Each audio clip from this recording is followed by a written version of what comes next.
Assalamualaikum warahmatullahi wabarakatuh. Sebelumnya, perkenalkan nama saya Dela Karisma Putri dengan NIM akhir 032. Di sini saya akan mempresentasikan hasil kerja saya yang berjudul organisasi.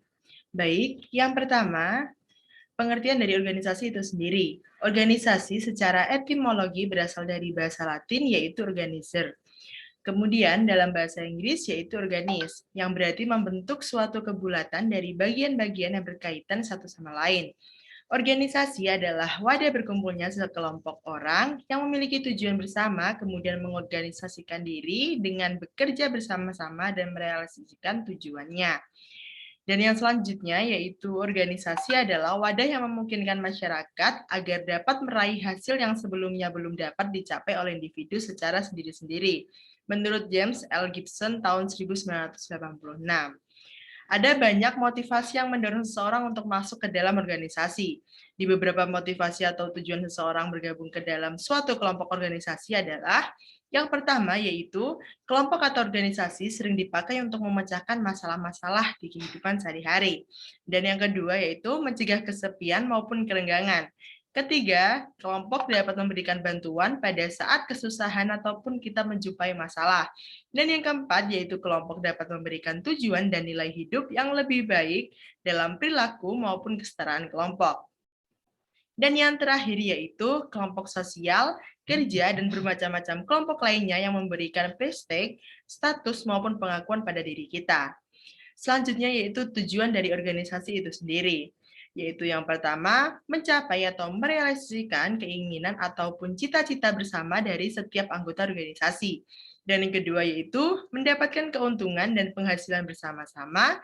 Yang ketiga, mengatasi terbatasnya kemandirian dan kemampuan pribadi untuk mencapai tujuan bersama. Dan yang keempat yaitu mendapat pengakuan dan penghargaan bagi anggotanya. Yang kelima, mendapatkan pengalaman dan interaksi dengan anggota lain. Dan yang terakhir yaitu memperoleh hasil akhir pada waktu yang ditentukan. Selanjutnya yaitu fungsi dari organisasi itu sendiri. Yang pertama yaitu memberikan arahan dan aturan serta pembagian kerja mengenai apa yang harus dan tidak boleh dilakukan oleh para anggota dalam organisasi. Dan yang kedua yaitu meningkatkan skill atau kemampuan dari anggota itu sendiri dalam mendapatkan sumber daya dan dukungan dari lingkungan. Dan yang ketiga yaitu memberikan pengetahuan dan mencerdaskan para tiap anggota organisasi. Selanjutnya yaitu pastinya semua organisasi memiliki komponen-komponen penting di dalamnya, yang meliputi yaitu yang pertama tujuan.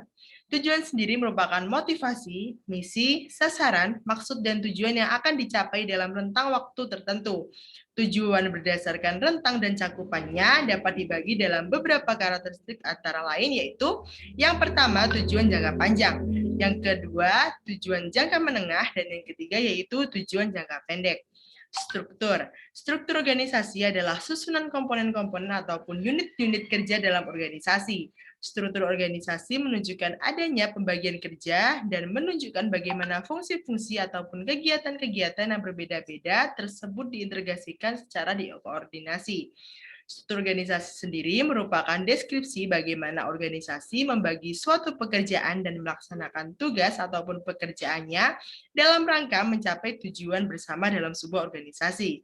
Struktur organisasi juga mengatur siapa yang melaksanakan tugas dan pekerjaan itu. Selain membagi dan mengatur tugas, pekerjaan yang diemban oleh organisasi, struktur organisasi juga menggambarkan hubungan organisasi secara internal maupun eksternal. Komponen yang ketiga yaitu sistem. Sistem merupakan setiap organisasi, baik formal maupun informal, akan menganut suatu sistem yang mengatur bagaimana cara organisasi itu mencapai tujuannya. Sistem sendiri dalam organisasi itu dapat berupa anggaran dasar, anggaran rumah tangga, peraturan khusus, prosedur, maupun peraturan lainnya. Sistem yang dianut oleh organisasi yang mengatur setiap gerak maupun tindak tanduk dari organisasi itu sendiri.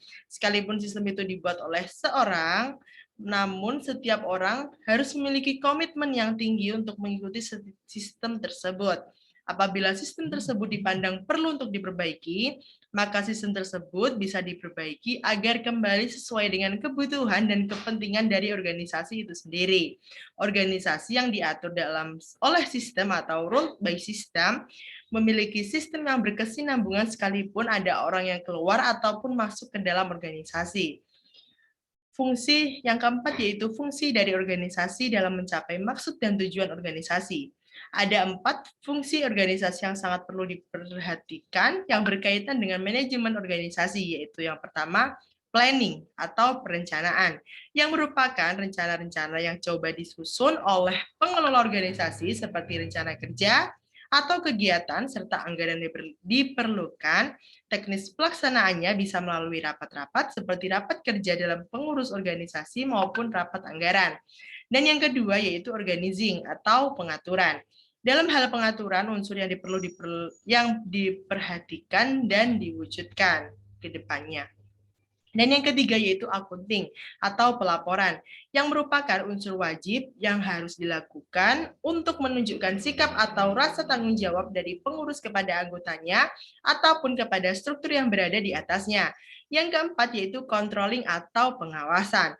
Organisasi atau pimpinan organisasi yang tidak boleh terlewatkan adalah melakukan pengawasan terhadap aktivitas dari organisasi itu sendiri, ataupun realisasi dari kegiatan dan penggunaan anggaran dalam suatu organisasi.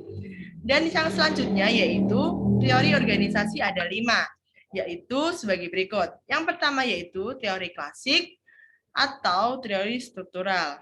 Berdasarkan dari 2 teori tersebut, yang pertama yaitu teori saintifik manajemen yang dikembangkan oleh W. Taylor tahun 1911 yang menekankan pada pembagian pekerjaan untuk mendapatkan hasil maksimal dengan biaya seefisien mungkin. Yang kedua yaitu berasal dari teori birokrasi yang dikembangkan oleh Max Weber tahun 1947 yang menekankan pada pentingnya bentuk struktur hierarki yang efektif bagi suatu organisasi. Teori yang kedua yaitu teori hubungan manusia. Teori ini menekankan pada pentingnya individu dan hubungan sosial dalam kehidupan organisasi. Teori ini menyarankan strategi peningkatan dan penyempurnaan organisasi dengan meningkatkan kepuasan anggota organisasi dan menciptakan organisasi yang dapat membantu individu untuk mengembangkan potensinya dari masing-masing individu. Dan yang selanjutnya yaitu teori sistem sosial. Berbeda dengan teori sebelumnya, teori sistem ini memandang organisasi sebagai kaitan bermacam-macam komponen yang saling tergantung satu sama lain dalam mencapai tujuan organisasi. Setiap bagian mempunyai peranan masing-masing dan berhubungan dengan bagian lain. Dan karena itu, koordinasi sangatlah penting dalam teori ini. Teori yang keempat yaitu teori politik. Ahli-ahli teori politik melihat bahwa kekuatan atau power, konflik, dan distribusi dari sumber-sumber yang langka sebagai pokok permasalahan pada organisasi.